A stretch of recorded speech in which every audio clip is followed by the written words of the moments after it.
السلام عليكم ورحمة الله. دلوقتي معانا البلورايزر الطبقة الأولى من الشاشة، بتاعت الشاشة السوني ال LCD اللي احنا عملناها قبل كده. هنتابع كده مع بعض هنعمل البلورايزر ازاي.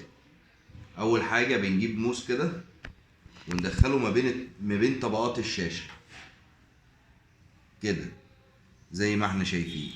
لو أي حاجة عملت معانا بنجيب ولاعة كده ونسخن حاجة بسيطة وداخل بالموس كده،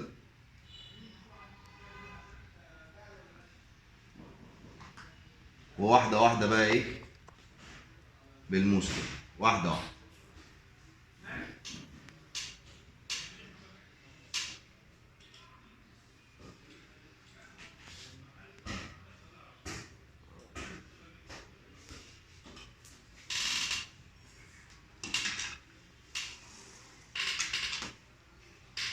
دي شاشة مكسورة يا جماعة، بنطلع منها الطبقة الأولى الطبقة الأولى منها.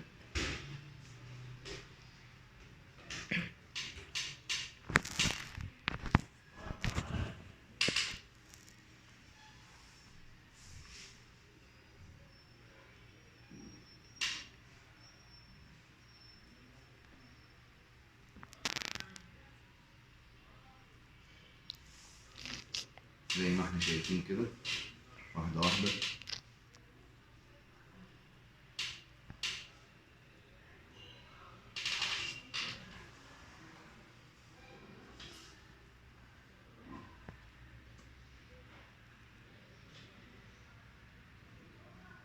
نشيلها كده واحدة واحدة يا جماعة عشان السائل اللي جوه ما يكسرهاش، ونرجع نعيد من تاني.